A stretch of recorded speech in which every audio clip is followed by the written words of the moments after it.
اگر اللہ تمہیں وہاں نہیں لے کر گیا جہاں تم جانا چاہتے ہو تو یقین رکھو بہتر ہوگی وہ جگہ جہاں تمہیں وہ اپنی مرضی سے لے کر جائے گا۔ الحمدللہ کہنے کی عادت ڈال لیں۔ اللہ شکر گزاروں کو بہت پسند کرتا ہے۔ احساس: اگر کسی کو تکلیف میں دیکھ کر تمہیں تکلیف ہونے لگے تو سمجھ لینا تم اللہ کے بنائے ہوئے بہترین انسان ہو۔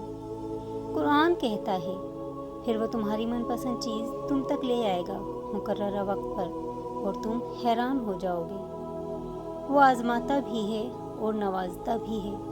اس کا ہر انداز بہت خوبصورت ہے کیونکہ وہ رحمان بھی ہے اور رحیم بھی۔ کن فیکون: اللہ جب کن کہتا ہے تو دنیا کی ساری طاقتیں فیکون کرنے کے لیے متحرک ہو جاتی ہیں۔ استغفر اللہ: دل سے نکلے یہ الفاظ ہزاروں گناہ مٹا دیتے ہیں۔ سجدہ بھی تب قبول ہوتا ہے جب سر کے ساتھ دل بھی جھکے، اور تقدیر اللہ کے ایک اشارے پر بدل جایا کرتی ہے۔ تمہیں یقین رکھو وہ بہتر لے کر بہترین دے گا۔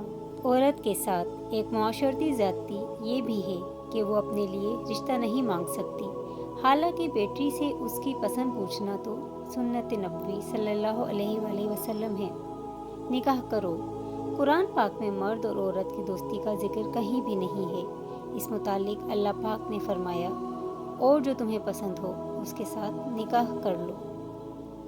دعا کا خیال: جب وہ تمہاری دعاؤں کو قبولیت کے لیے چن لیتا ہے تب وہ تمہارے دل میں دعا کا خیال خود ہی ڈال دیتا ہے۔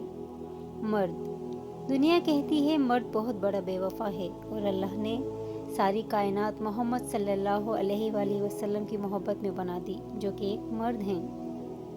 زمین و آسمان کا مالک: وہ زمین و آسمان کا مالک معبود برحق تمہارے حال کو بخوبی جانتا ہے۔ وہ بھلا تم سے کیسے غافل ہو سکتا ہے جو پتھر میں موجود کیڑے کو بھی رزق پہنچاتا ہے۔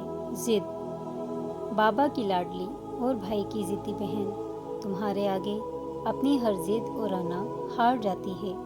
اللہ: میرے ساتھ میرا اللہ ہے، وہ ضرور میرے لیے راستہ پیدا کرے گا۔ نصیب کا بدل جانا: میں نے اپنی قسمت کو اللہ پر چھوڑ دیا ہے، اس لیے نہیں کہ وہ بہتر کرے گا بلکہ اس لیے کہ اس سے بہتر کوئی کر نہیں سکتا۔ دعا سے نصیب بدل جاتے ہیں اور ان کے جو اپنی دعاؤں پر یقین رکھتے ہیں وہ ہر آزمائش سے گزر جاتے ہیں۔ عشق کیا ہے؟ عشق تو وہ تھا کہ عاشق نے اذان نہ دی تو خالق نے صبح نہ کی صلی اللہ علیہ وآلہ وسلم۔ دعا: سب سے خوبصورت احساس یہ ہے کہ وہ دعا حقیقت بن جائے جو آپ اور اللہ کے درمیان راز تھی۔ بے شک ہر چیز کا ایک دل ہے اور قرآن پاک کا دل سورہ یاسین ہے، اور جو ایک بار سورہ یاسین پڑھے گا اس کے لیے 10 قرآن پاک پڑھنے کا ثواب لکھا جائے گا۔ سبحان اللہ! اللہ کو بہت پسند ہے جب تم اس پر توکل کر کے تمام پریشانیاں بھول جاتے ہو اور صبر کرتے ہو۔ یقین کرو وہ پھر نوازنے میں دیر نہیں کرتا۔ اللہ تعالیٰ آپ کے محبوب کو آپ کے نکاح میں لے آئے، آمین۔ میں نے کہا گنہگار ہوں، رب نے کہا معاف کر دوں گا۔ میں نے کہا پریشان ہوں، رب نے کہا سنبھال لوں گا۔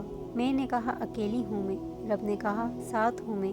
اور میں نے کہا آج بہت اداس ہوں میں، رب نے کہا نظر اٹھا کر دیکھ تیرے آس پاس ہوں میں۔